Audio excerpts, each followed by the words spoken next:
Good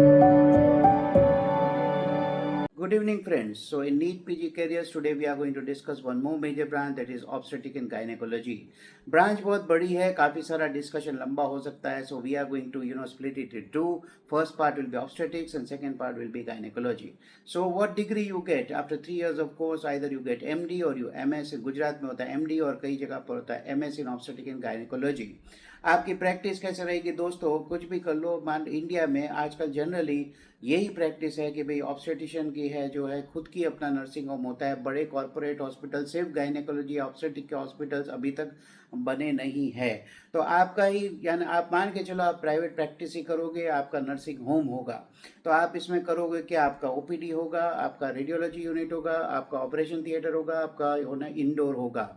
तो OPTs में आपके पास कैसे पेशेंट आते हैं? एक तो जनरली है जो प्रेगनेंसी टेस्ट करने आते हैं, प्रेग्नेंट होते हैं पेशेंट, उसको आप एंटीनेटल केयर दोगे, फॉलोअप करोगे, मैनेज करोगे और फाइनली डिलीवरी तक अंजाम दोगे और पोस्ट डिलीवरी देखोगे. दूसरे पेशेंट होते हैं इनफर्टिलिटी के पेशेंट, जिनको बच्चे नहीं हो रहे, जो कंसीव नहीं हो रहे हैं. तो इसके लिए इनफर्टिलिटी वर्कअप करोगे. इनफर्टिलिटी में आप अपने आप को सुपर स्पेशलिटी तक ले जा सकते हो, यानी आप इन विट्रो फर्टिलाइजेशन वगैरह भी कर सकते हो. और उसके रिलेटेड जो भी है ओवम पिकअप करना, ये करना, या तो आप लेप्रोस्कोपी वो भी आपको आनी चाहिए. दूसरा आप करते हो कि भाई किसी बड़े आईवीएफ सेंटर के साथ आप टाई अप कर सकते हो. आपके यहाँ ओवन पिकअप कर सकते हो, पेशेंट को मैनेज कर सकते हो, फिर वो सेंटर में भेज सकते हो. वंस यू बिकम प्रेग्नेंट तब जाके आप इसको अपने यहाँ ला के फिर उसको फॉलोअप करके डिलीवर करवा सकते हो. तो ये हो गया. दूसरा है कि भाई कोई भी ऑब्स्टेटिशियन है उसको रेडियोलॉजी खासकर सोनोग्राफी में काफ़ी एक्सपर्ट होना है. यानी आपको एंटीनेटल पेशेंट का पूरा ही रेडियोलॉजिकल स्क्रीनिंग है, डायग्नोसिस ऑफ प्रेगनेंसी से लेके organ screening, organ deformity screening से लेके आगे जाते तक है कि भाई डिलीवरी तक का जो है वो सब करते आना चाहिए. आप अगर इसमें एक्सपर्ट नहीं है तो बात बनने नहीं वाली है.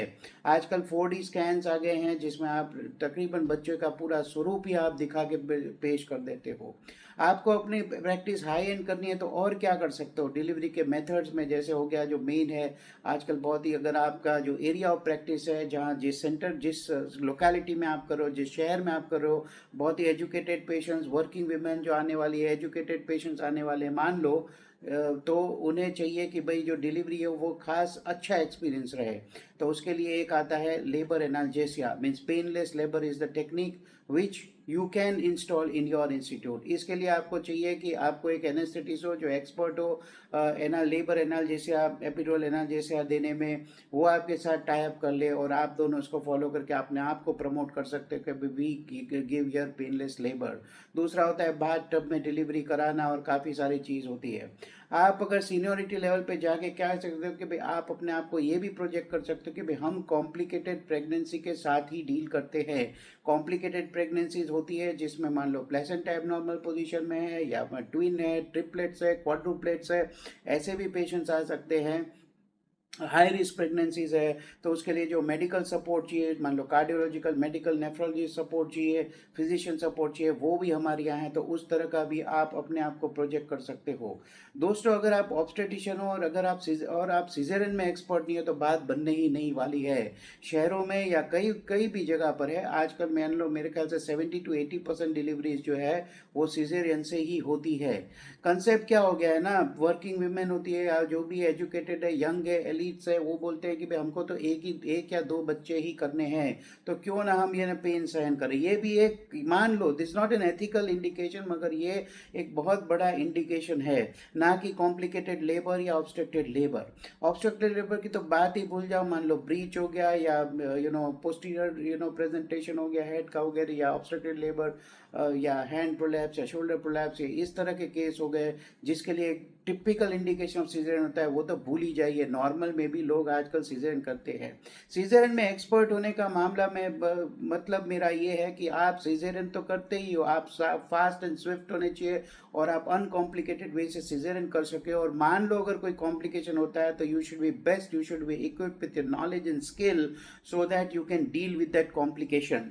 मान लो आपका पीपीएच हो गया, किसी पेशेंट को पोस्टमार्टम या हेमरेज हो गया, ब्लीडिंग हो रहा है, कंट्रोल नहीं हो रहा है, तो आप इंटरनल इलियाक आर्टरी लाइगेट करने के भी एक्सपर्ट होने चाहिए. उस टाइप हम दौड़ के या किसी वास्कुलर सर्जन आपके पास नहीं आएगा. तो इस तरह की आपको एक्सपर्टीज चाहिए.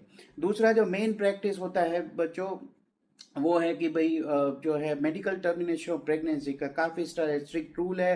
तो आपको इसमें कोई भी इलीगलिटी करनी नहीं है, प्रॉपर लीगल सिस्टम के जो रूल्स है वही फॉलो करके करना चाहिए।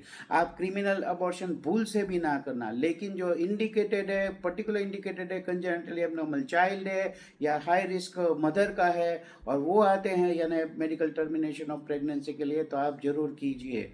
दूसरा है कि भाई आपको ये भी केयरफुल रहना है कि आजकल जो स्ट्रिक्ट लॉ है, you can't reveal the sex of the child, sex of the foetus I mean, to the parents.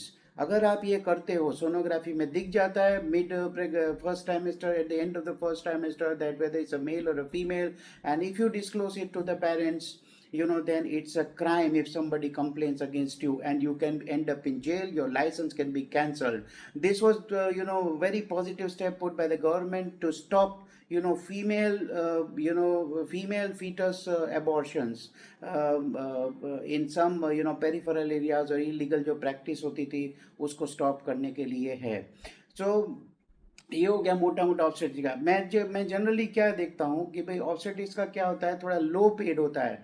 इसमें यही एक डिसएडवांटेज है कि अभी भी इंडिया में ये लो पेड होता है। अभी भी इंडिया में लोग यानी प्रेगनेंसी और डिलीवरी को बहुत हल्के में लेते हैं, यानी कहते हैं कि ये तो क्या है, डिलीवरी है ना, बहुत सिंपल सा चीज़ है, क्या इसमें क्या इतना पैसा लगता है। मान लो आप कोई कैंसर सर्जरी करने जाते हो, कोई यूरोलॉजी या कोई बड़ी सर्जरी करने जाते हो और उसको आप बोले 5 लाख का पैकेज है तो आपको मिल जाएगा, दे देंगे। मगर आप बोलोगे सीजन में मैं 2 लाख लूँगा, तो वो कोई देता नहीं है। और दूसरा है कि भाई प्रेगनेंसी और जो जो डिलीवरी है या सिजेरियंस है उसमें जो है मेडिक्लेम्स नहीं होता है कहीं। Just if in case the patient or his husband is working in some corporate, then they do fund them, they do give some funding like 50% of the bills and all that. Like patient खुद ही funded होता है। तो इसके कारण क्या होता है कि ऑब्स्टेटिशियंस है जनरल की प्रैक्टिस बहुत ही रिस्ट्रिक्टेड होती है। मीन्स उस तरह का क्लिनिक और इन्वायरमेंट बनाते हैं। तो मेरा ये एडवाइस है, you can have a separate concept, you can make a separate concept like for a patient to feel comfort by वो डिलीवरी करने आ रहे हैं, खुशी के लिए आ रहे हैं। कोई तो पेशेंट होंगे ना जो बोलेंगे मुझे अच्छा एनवायरनमेंट चाहिए, अच्छा रूम चाहिए, अच्छा ऑपरेशन थिएटर चाहिए, मुझे सब डिस्पोजेबल्स यूज़ करना है। तो वैसे पेशेंट्स के लिए भी आपकी तैयारी उस तरह का आप cosmetically better and beautiful hospital बना सकते हैं। दूसरा, आपके साथ एक पीडियाट्रिशियन का बहुत ही अच्छा टाइप होना चाहिए। एनेस्थेटिस्ट भी जो आपका होना चाहिए काफ़ी एफिशिएंट होना चाहिए। दोस्तों, जो लिटिगेशंस जो होते हैं, जो कॉम्प्लिकेशंस होते हैं, आप देखते होंगे ऑब्स्टेट्रिक में maternal death is a very very big issue. Not only socially, यानी रिलेटिव्स है सब हंगामा करेंगे, चढ़ जाएंगे, यानी धमाल हो जाती है, हॉस्पिटल पूरा मीडिया में आ जाता है और आपकी मान लो प्रैक्टिस खत्म। मगर जनरली इसका कॉज क्या आता है, मान के चलो मैंने 25 साल से तो मैं प्रैक्टिस कर रहा हूँ, मैं देख रहा हूँ कॉम्प्लिकेशन होता है बहुत ही सिंपल वाली चीज़ में होता है। कॉम्प्लिकेशन कोई कॉम्प्लिकेटेड केस में नहीं होगा, बिल्कुल नहीं होगा, क्योंकि उस टाइम आप तैयारी कर चुके होंगे। द प्रॉब्लम इज कि जनरल जो है, मान लो नॉर्मल सीजन कर रहे हो, आपके पास ऑक्सीजन लिमिटेड रखते हैं इन लोग, यानी फैसिलिटीज लिमिटेड रखते हैं, फिर जब कॉम्प्लिकेशन होता है तब दौड़ते हैं। यानी ये है ना कि भाई आग लगने पे कुआं नहीं खोदा जा सकता। तो आपकी जो फैसिलिटी है, resuscitation facility, oxygen backup, anaesthetic backup, थोड़ा एक फिजिशियन का बैकअप, एक good paediatrician to resuscitate immediate child who is like having a foetal distress and all, ये सब यानी जो अच्छे एफिशिएंट लोग अगर आपके साथ जुड़े हैं तो आप बेटर रिजल्ट दे सकते हैं। Be prepared always. दूसरा है कंसेंट का भी बहुत ही होता है कि आपको ठीक ठाक अच्छी से पेशेंट को समझाना है। मान लो कोई कॉम्प्लिकेटेड है तो आपको अच्छी से समझाना है क्या क्या कॉम्प्लिकेशन हो सकते हैं, क्योंकि patient and the relative they don't understand, they think ये तो डिलीवरी था, सीजन था, इसमें क्या रिस्क है। वो नहीं समझते कि भाई central placenta, lower placenta, abruptio placenta, DIC, ये सब वो नहीं समझते हैं। तो उनको ये समझाना पड़ता है कि भाई ये आम ऑपरेशन नहीं, अगर आप चाहें ऐसा कॉम्प्लिकेशन हो सकता है तो हम किसी कॉर्पोरेट हॉस्पिटल में जा सकते हैं, वहाँ ऑपरेट कर सकते हैं ताकि हम ये कॉम्प्लिकेशन को डील कर सके। ये काफ़ी है ना, आपको केयरफुल रहना है। दूसरा होता है कि भाई लेप्रोस्कोपी इन ऑब्स्टेटिक्स में क्या होता है। लेप्रोस्कोपी इन ऑब्स्टेटिक होता है ट्यूबल लाइगेशन के लिए जो होता है, आप तो उसमें आप थोड़े बहुत एक्सपर्ट होने चाहिए। काफ़ी सारे पेशेंट्स उसमें भी आते हैं। दूसरा आपका ओपीडी प्रैक्टिस होता है, उसमें काफ़ी सारी कॉन्ट्रासेप्शन की प्रैक्टिसेस होती है। इन्फेक्शंस ड्यूरिंग प्रेगनेंसी की काफ़ी सारी प्रैक्टिस हो सकती है। तो इस तरह का ये है ऑब्स्टेटिक का पिक्चर। यानी जनरली क्या होता है कि आज भी टेंडेंसी ये है कि भाई कोई फीमेल है, कोई फीमेल मान लो मेरी वाइफ भी अगर हो या कोई और हो, मेरी सिस्टर हो, तो ये जनरली चाहेंगे कि यार हमारा डॉक्टर भी हो, जो ऑब्स्टेट्रिशियन जिसके साथ मैं डिलीवरी कराऊं वो भी फीमेल ही हो। तो जनरली ये है फीमेल डोमिनेंट और फीमेल ओरिएंटेड ब्रांच होगी एक पर्टिकुलर ऑब्स्टेटिक। और मैं देखता हूँ ऑब्स्टेटिक्स जनरली फीमेल्स होती है, और जो गायनेक होते हैं, जो ज़्यादा surgery related complicated surgery related होते हैं, वो ज़्यादा मेल्स होते हैं। जनरली हस्बैंड एंड वाइफ दो कपल होते हैं, उसमें मेल जो है वो गायनेकोलॉजिकल पार्ट ले लेता है, और जो फीमेल जो है पार्टनर या वाइफ है वो जो होती है ऑब्स्टेटिक पार्ट ले लेता है।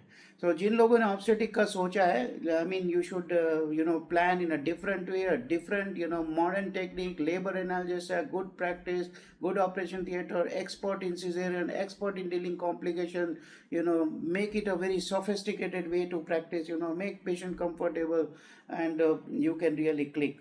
एवरग्रीन ब्रांच है, कोई भी खोलेगा चलेगा, किसी भी एरिया नए एरिया में बैठ जाओगे, जैसे जैसे एरिया डेवलप होगा पेशेंट तो आने ही वाले हैं, कोई कम देगा कोई ज़्यादा देगा, लेकिन ये ब्रांच कभी ख़त्म या कभी ऐसी नहीं है कि यहाँ कोई खाली बैठता है। लेकिन मैं वार्न कर दूँ, ये 24/7 ब्रांच है, इसमें आपको 24/7 अवेलेबिलिटी 24/7 365 अवेलेबिलिटी बतानी ही पड़ेगी। त्यौहार में क्या होता है बच्चों, त्यौहार में होता है कि मान लो रामनवमी का दिन हो गया, या कोई और डे हो गया, या क्रिसमस का डे हो गया, या न्यू ईयर का डे हो गया, या किसी की बर्थ डेट होगी, या वैलेंटाइन डे हो गया, ये जो आप मानते हो ये त्योहारों के दिन है, छुट्टी के दिन है। लेकिन कई पेशेंट्स आजकल डिमांड करते हैं, प्लान सिजेरियन करते हैं, और उनको मुहूर्त दे के वो पर्टिकुलर डेट पर्टिकुलर टाइम पे सिजेरियन करवाना है। तो आप अपना नहीं बोल सकते कि भाई मैं अवेलेबल नहीं हूँ, मैं नहीं करूँगा, आप नहीं करोगे तो कोई और कर देगा। तो इस तरह का मार्केट है इसमें। So you have to be 24/7। तो जनरली लोग क्या करते हैं कि अपना नर्सिंग होम बनाते हैं, और उसी में अपने टॉप फ्लोर पर अपना घर होता है, और नीचे पूरी हॉस्पिटल होती है। तो वो जैसे ही कॉल आए आप तुरंत वहाँ नीचे उतर के कर सकते हैं। दूसरा एक कॉम्बिनेशन है कि भाई वाइफ होती है वो ऑब्स्टेटिशियन होती है, जो हस्बैंड होता है वो पीडियाट्रिशियन होते हैं, तो आप नियोनेटल और ऑब्स्टेटिक ऐसा भी यूनिट एक कंबाइन खोल सकते हो। या फिर वाइफ ऑब्स्टेटिशियन होती है और जो हस्बैंड होता है वो जनरल सर्जन होता है, तो ये भी काफ़ी अच्छा है कि मान लो कोई कॉम्प्लिकेशन होता है तो हस्बैंड के लिए an operation theatre can be common for both of them, general surgery and obstetric and gynaecology. तो इस तरह के होते हैं। Just I am telling you that in your life when you are going to grow, when you are going to get married, people think like this, that my partner should be like this, or my partner should be from this brand. This is very very necessary. It's not that I'm just telling you out of something. So I hope I addressed a lot of questions about it. So those who have decided to become an obstetrician, please go for it.